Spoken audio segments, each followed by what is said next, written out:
দর্শক, রংপুরে জমে উঠেছে ঈদ বাজার। শুধু শহরের মানুষই নয়, আশপাশের উপজেলাগুলো থেকেও ক্রেতারা ভিড় করছেন শহরের নামিদামি বিপণী বিতানগুলোতে। দর্শক, ঈদ কেনাকাটার আরও খবর জানাতে রংপুর থেকে আমাদের সাথে সরাসরি যুক্ত হচ্ছেন সহকর্মী আশিকুর রহমান ডিফেন্স। আমরা সরাসরি চলে যাচ্ছি তার কাছে। ডিফেন্স, রংপুরে ঈদ বাজারে কেনাকাটা কেমন দেখছেন, কি বলছেন ক্রেতা ও বিক্রেতারা, এবং সেখানে নিরাপত্তা কেমন?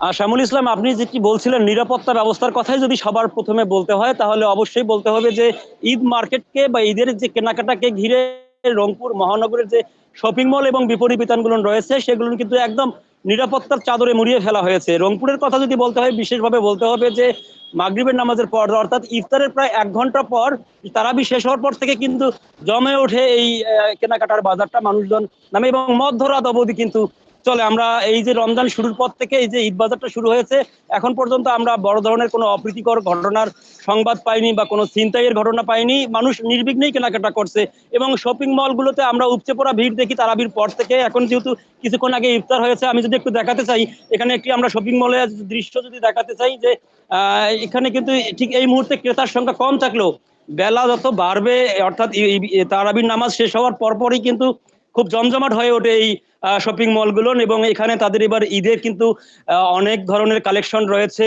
এবং কাস্টমারের চাহিদা অনুযায়ী কিন্তু যে ব্র্যান্ডেড যে শপিং মলগুলো রয়েছে, বিপণী বিতানগুলো রয়েছে, সেগুলো কিন্তু তারা তাদের সাধ্য মতন কিন্তু কালেকশন তারা রেখেছে। এবার আমরা যদি একটু কথা বলতে চাই এইখানকার এই ব্রাঞ্চের একজন সেলসম্যানের সঙ্গে যদি আমরা কথা বলতে চাই, যে আসলে কাস্টমার কি কেমন কেমন পোশাক পছন্দ করছে এবং কেমন বেচা বিক্রি হচ্ছে।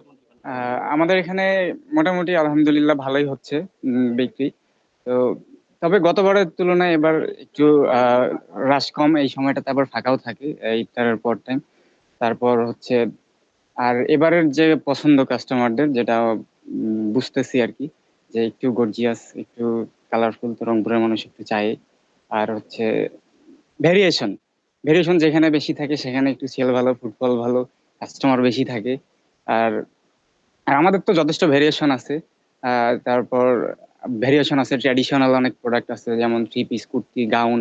আবার পাঞ্জাবির মধ্যে অনেক ভেরিয়েশন আছে, আমাদের প্রিমিয়াম পাঞ্জাবি আছে, বেসিক পাঞ্জাবি, কারচুপি পাঞ্জাবি আছে, তারপর এমব্রয়ডারি পাঞ্জাবি আছে। ক্রেতারা বলছেন যে অন্যবারের চেয়ে এবার দাম তুলনামূলক বেশি, সে ব্যাপারে কি বলবেন? না না না, গতবারের তুলনায়, কারণ আমি তো এখানে লং টাইম ধরে আছি, আমি যেটা জানি যে গতবারের তুলনায় এবার এর প্রাইস গুলো অনেক রিজনেবল আছে, মানুষের সাধ্যের মধ্যে। মানুষ যেমনটি বলছিলেন যে এবার আসলে তারা যেমনটি বলছিলেন, ক্রেতাদের অভিযোগ একটি আছে যে একটু দাম বেশি, কিন্তু তারা বলছিলেন যে না, অন্যান্য বারের তুলনায় তারা অনেকটাই রিজনেবল প্রাইস তারা রাখার চেষ্টা করছেন।